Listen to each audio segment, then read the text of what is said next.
Good afternoon, ladies and gentlemen. It's my privilege to welcome our 2023 Augusta National Women's Amateur Champion, Rose Zhang. Rose, congratulations on a very impressive victory. Earlier this week, you set records at Champions Retreat, and then today, Augusta National, you battled some adversity, including a weather delay and a two-hole playoff. With that, can you walk us through some of the emotions that you were feeling when you finally sealed the victory? It's been incredible. I feel like it still hasn't sunk in yet. When I was on 10 green, I was just so focused on the putt. I really wanted this win, and I really wanted to stay in the moment so I can execute what I needed to get it done. But when Jenny made a minor mistake, I really felt like I wanted to capitalize on it. And after that little putt went in, it was just a sense of relief, I would say. The beginning of this week has been pretty crazy already with different press interviews, a lot of expectations on me, and I had a lot of expectations on myself. So to overcome everything, I'm just super grateful to be here. Great. Well, congratulations on your victory. We'll open it up to questions.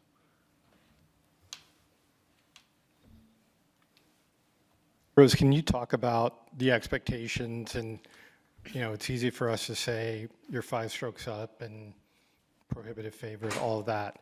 But how much pressure did you feel coming into the day? And then how did that build as the round went on? I feel like it's always difficult to have such a big lead, especially on such a prestigious stage. When things matter the most and you have a big lead, but the job's not done, it definitely puts a lot of things into perspective. And I tried to stay as composed as possible, but at the same time, I was a little tight the first couple holes, and I just felt like my swing wasn't comfortable, and I really just tried to stay in the moment. I figured out a little trigger point in my golf swing, and from then on, it was kind of smooth sailing, grinding from there. Jeff. Rose, on that, you mentioned in the interview that it was a grip change, which is not something people normally do in a round. Have you ever made a grip change mid-round like that? And I guess also just what else did you do during the break to try to find something? I didn't do anything specific during the break. It was more of just getting off the golf course and having a more refreshed mind. So I feel like the break did me well, but at the same time, it didn't resolve a lot of things that I had on the golf course that was feeling uncomfortable. And I would say the thing about me is I'm very consistent in my performance, and partially because I am very quick in adjusting to things that work. I really kind of do a scan through in my mind on what I need to get done, on what I need to work on, from setup to ball position, grip, everything. And when things weren't feeling comfortable, it was kind of an aha moment where I was like, my grip, it's my right hand. So I made it a little weaker, and that allowed me to get my driver back on track. And that was kind of my devil in the bag when I was playing the first couple holes. Doug. Rose, when things aren't going well, when you're not comfortable with your swing and nothing seems to be going your way, what is that feeling like on the final day at Augusta? And secondly, what went into the decision to go for it on 15? Yes. So I feel like when your swing's uncomfortable, it's always very hard to play on a very difficult golf course, and Augusta National is no exception, especially with it being such a big stage. Every mistake is sort of magnified.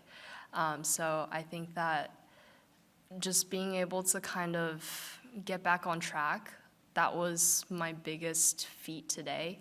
And I was able to, have the outcome that I wanted while staying in the moment. On 15, it was definitely a very difficult decision. I really did want to lay up, but my dad and I were talking through the shot, and yesterday I went for it.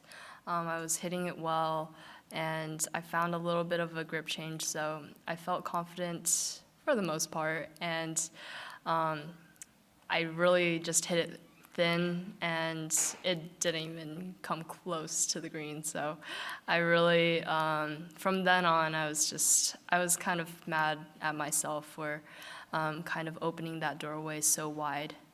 But I think that that putt on 15 was necessary for my confidence. I blasted it by 6 feet, and if I didn't make that, that would have probably been the end of me in terms of everything that happened. So, Ann. Congratulations, Rose. thank you. You decided to Me in terms of everything that happened. So, Ann. Congratulations, Rose. thank you. You decided to stay with your father as your caddy. Yes. And so can you talk about that dynamic, particularly under so much pressure in this stage?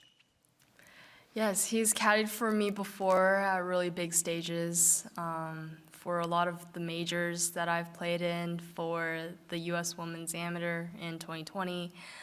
So it's pretty normal to have him on the bag, and I felt like even though an Augusta caddy is super knowledgeable at Augusta National, they've probably caddied for X number of years, and their advice is very helpful. I still felt like with this big stage, I really wanted someone comfortable on my bag. It was a very difficult decision to kind of go through for me, but I really felt like it was the right decision to have him be a part of my journey, especially on the last day. And coming down the stretch, I wouldn't have wanted anyone else on the bag. Beth. Yes, congratulations, Rose. When did you have your light bulb moment about the grip?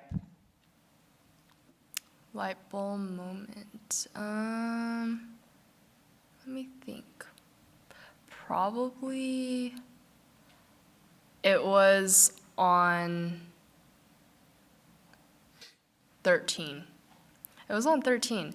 And it was my second shot. It was my third shot going into that par 5. And it was one of the best wedge shots that I hit all week, especially with me being under pressure and with me barely carrying it over the creek. But I really that was a quick turnaround for me. And then on the next hole on the tee shot, it was kind of like, oh, well, let's see what this does with my little adjustment. And the drive that I hit was perfect. So from then on, I kind of realized that it was going to work out. Scott. Rose, you've qualified for the final round here all 4 times you've been here. In the last 3 years in particular, a lot of expectation has been on your shoulders. How have you dealt with that, and how much did you really want to win this thing this year and get this done? Yes, I greatly wanted to win this, and it was just it was a huge desire, but at the same time, I didn't want myself to get too ahead in terms of my thinking and where my head was at. But I feel like coming back here for the 4th time is just such an honor. I think that I'm grateful to have these last couple years. Just getting the invite is a special moment, let alone playing in the final round all 4 times. And being able to play competitively at Augusta National is certainly different from any other venue that I've played in. And it's funny because the last 4 times that I played here, I remember my scores being nowhere near under par. So I always knew that Augusta National is a battle, and I see a lot of work that I can improve on, which is even more great because it really shows how Augusta National is a true testament to our game. Joel. Rose, were you aware that the advantage had kind of disappeared going into 16? And if so, how were you able to really mount a comeback over those last 3 holes in the playoff?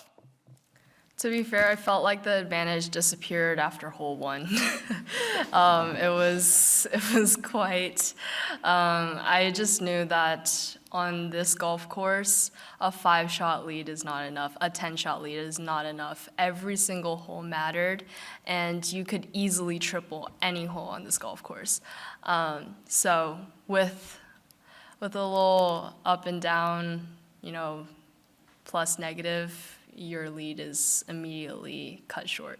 And on 16, I always knew that, Jenny was playing amazing today. Andrea in my group was also playing amazing. She was firing 3 birdies in the middle of her round. So I knew that everyone was very close, and I expected nothing less. But it was a struggle when I was battling it out. Ryan. Rose, sorry if you've already been asked this. How are you more prepared for? But it was a struggle when I was battling it out.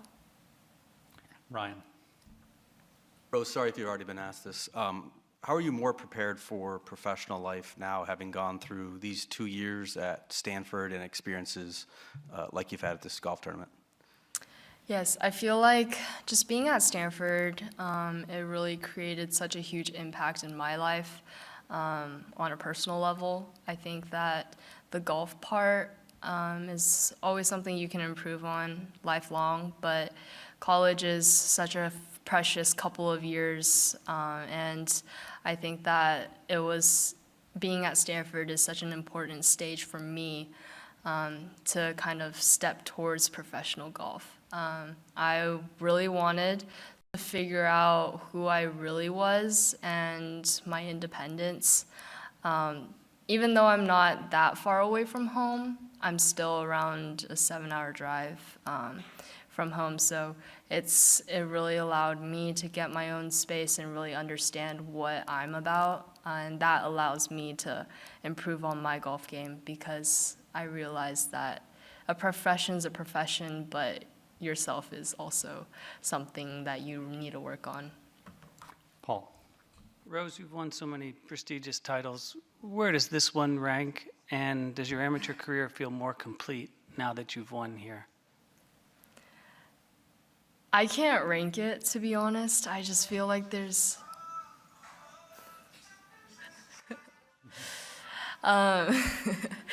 I feel like I really can't rank any of the events that I've won, just because every single moment is so special. I feel like I was at different stages in my life that allowed me to get to this point.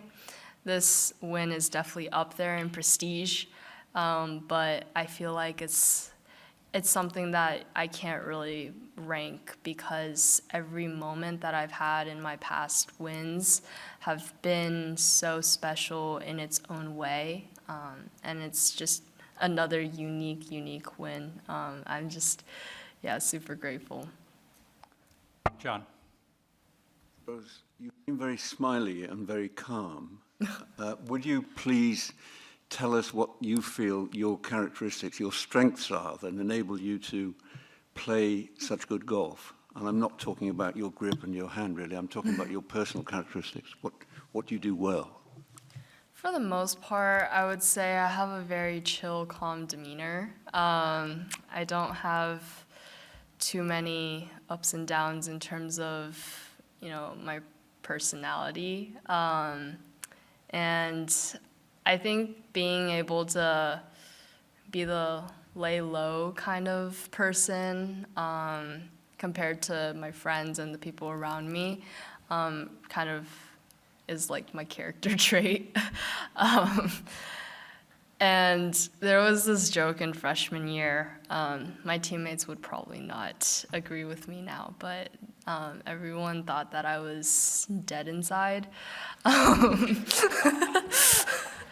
I understand that's not really, I understand that not a lot of people agree with that now, but it was the whole joke in my freshman dorm that Rose just doesn't have any emotions. She's just dead inside. And I kind of played along with it. Thought it was funny and something that I guess I'm proud of. Do they still think that? Sorry? Do they still think that? I have no clue. Maybe. No. Rachel says no. Alex?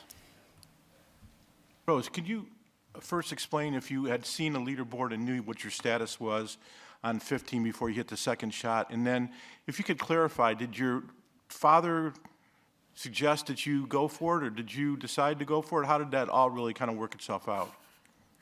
Yeah, so I was at first adamant about it. And then my dad we walked through it, we really talked about it, and I actually did feel comfortable with going for it. It wasn't the smartest decision, but at that time I felt like any sort of lead needs to kind of be maintained, and I really trusted in the shot that I was going to hit. Fortunately, it did not happen that way, and I really made things more interesting in terms of leaderboard. Had you seen the leaderboard? Did you know what your status was?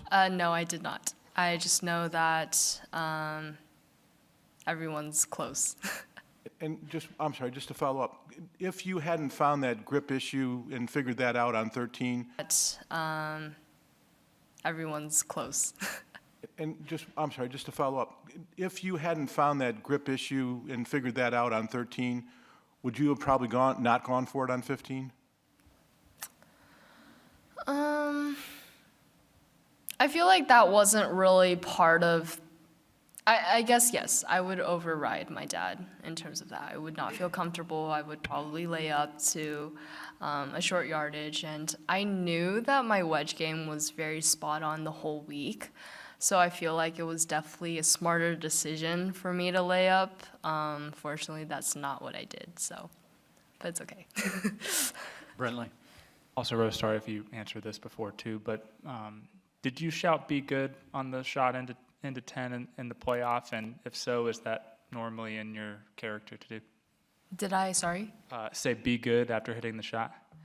Oh, yes, that is very uncharacteristic of me because I always, every single good shot that I hit, it's nothing but sit or go. Or my teammates get frustrated with me about this, but I would kind of like one-hand finish sometimes and it'll end up like 10 feet next to the hole or probably closer. So it's definitely very uncharacteristic of me, but that hole is just so difficult and I've always had a struggle with playing that hole. So when I saw the ball go semi-straight, I was really like, please be good, because it was perfectly center of the green, going that direction. I hit a really solid shot and it was drawing in. I thought if it's a little short, it would probably land and feed to the hole. I did hit it a little bit long, but that was the least of my worries then. Adam? Hey, Rose. So this kind of completes your amateur Grand Slam after the girls' junior, the women's AM, and the NCAAs. And in all three of those events, you had a 3-hour delay in one of them, 2 extra holes, and then you struggled by your lofty standards in the final round at NCAAs. So how much did you call on those past experiences to help you out this week? I really felt like I overcame a lot of adversity in those events, and this event is no exception. It was very hard to get to this point, and I knew that with the weather coming in, nothing is kind of set in stone. I really had to stay focused, and like the previous events that I played in, there was nothing that, I guess I would say that those events are just a testament to how I was able to grind. But this event really, really had me thinking a lot, and I really, really wanted to be focused on every single golf shot. And with everyone watching, with all the expectations, it was a little difficult to do so. But I'm really proud of how I handled everything. Scott? Rose, you mentioned how clutch the putt on 15 was and how important it was for you at that point, but that second putt on 18 in the playoff was no gimme either. Can you sort of talk about what you're thinking there and knowing exactly what the stakes were for that? Yes, I felt like it was interesting because I felt a sense of kind of confidence when I was over that putt. I really felt like it was all or nothing. and I really just had to commit to my line. My dad was actually going back and forth with me a little bit on that putt because when I had the putt on 18 previous in my final rounds, it was breaking right to left, and then Jenny's putt broke left to right. So when I had my putt, it was in the same ballpark as both of those putts, but I had no idea what it was doing. And I tried to figure it out, but I ended up going with a solid straight putt, and it ended up going in with a little bit of speed. Because, you know, when you're not sure of the line, you really just have to commit to one thing. And it went straight back of the cup, and I was on to the next hole. I walked off that green pretty quickly. I wanted to go to 10 immediately. Garrett. Rose, at Champions Retreat, it seems like you're on cruise control. I wanted to go to 10 immediately. Garrett. Rose, at Champions Retreat, it seems like you're on cruise control. At Augusta National, as you said, you've had some trouble in the past.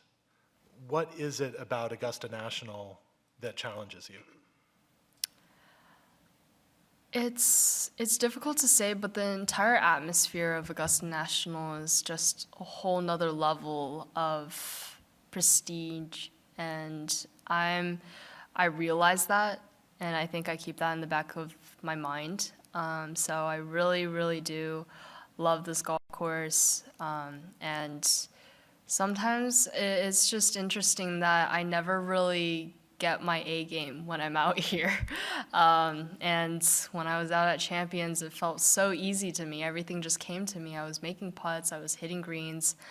But when you're out here, one mistake, like I said before, is magnified. And I think me realizing that this final round was not going to be easy kind of made everything a little more difficult in terms of grinding everything out.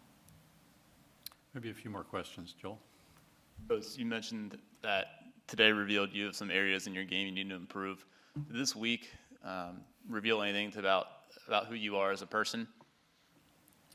I think that everyone should realize that I'm very much human, and that I do have my fair share of dumb mistakes out on the golf course. But I'm just really proud of myself in terms of how I was able to overcome so much media, so much expectations. Going into the event, everyone was talking about how I should win, how this will finalize the trio of amateur golf. And I wasn't thinking about any of that, to which I think is a true statement for what I actually care about. I never really care about wins, but I do care about how I play, and I care about the people around me. So I think that really just trying to excel in my profession and trying to do the best I can is something that I cared a lot more about than just a simple win. So it's been crazy, but it's been really good. Jordan. Now that I see she's in the room, how important was that quiet moment you had with Rachel this morning before your tee time? It was absolutely necessary and essential. Rachel came out here very, very last minute, very on the spot, and I was so excited to have her here. I feel like she, more than anyone, deserves to be here, and I'm just so inspired by her constant demeanor and her mindset on recovering, and her ability to just have such a positive outlook on things, even when things are very hard and no one knows what she's actually going through except for herself. For her to actually come out and watch me and be so selfless in just supporting me, it really shows how incredible she is. And it really reminds myself that at the end of the day, you're doing well, but you have other people around you that you also need to support. And when you're not doing well, you need to do the same thing. So I think that She's definitely inspired me this week, and I'm super grateful for her little prayer. God's plan was good today. Well, thank you, Rose. Congratulations on an incredible victory. Thank you.